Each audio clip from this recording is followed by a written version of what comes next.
Agustinus Patrick Severa, saya dari Universitas Sanata Dharma Yogyakarta, Fakultas Psikologi.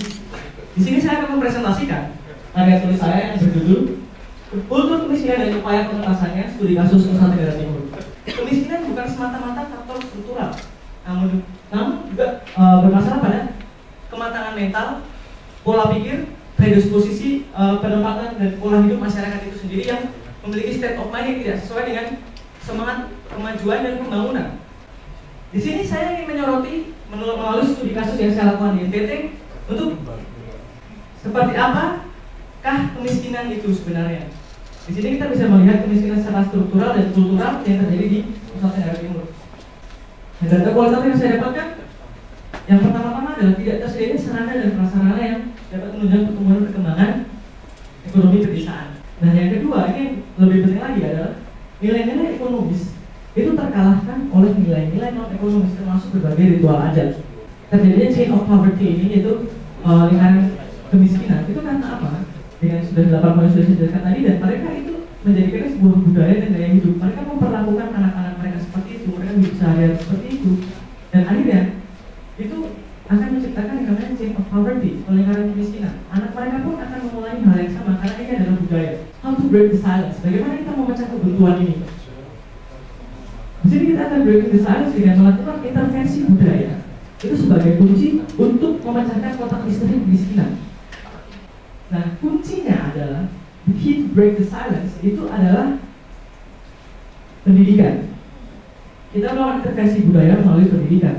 Persoalan struktural menjadi problema kemiskinan di Indonesia. Namun problem kultural lah yang menjadi kunci penting dalam kemiskinan di Indonesia. Dan daya kemiskinan inilah yang menyebabkan sebuah lingkaran kemiskinan di negara kita yang sulit untuk diuraikan. Karena memang itu diturunkan terus-menerus dari generasi ke generasi. Nah, rekomendasi yang bisa saya berikan itu rekomendasi yang berkesinambungan. Yang pertama, kita perlu pemerintah kita perlu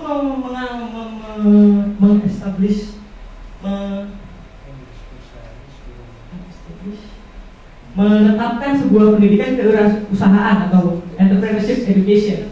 Dan ketika kita sudah melakukan pendidikan entrepreneurship itu sejak awal, kemudian bisa kita masuk ke rekomendasi yang kedua, yaitu memberi mereka dasar untuk tumbuh. Dasar untuk tumbuh di sini dengan yang saya pikir adalah konsep bank tanpa agunan. Ini bukan sesuatu yang baru, karena ini Muhammad Yunus, penerima Nobel kedamaian dari Bangladesh, sudah pernah melakukan ini, yaitu masyarakat miskin yang telah diberi bekal dasar keterampilan dan memiliki fighting spirit itu dibekali dengan konkret melalui bank tanpa agunan. Lalu ekonomi produktif di sana itu apa yang Anda maksudkan? Ya begini Pak, seperti misalkan sudah saya jabarkan juga bahwasanya akses jalan pun mereka masih sulit.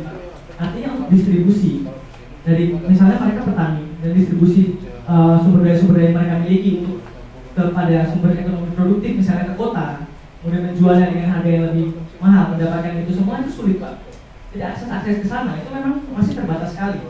Karena jalan untuk distribusi saja sulit, apalagi mereka untuk membangun misalnya koperasi atau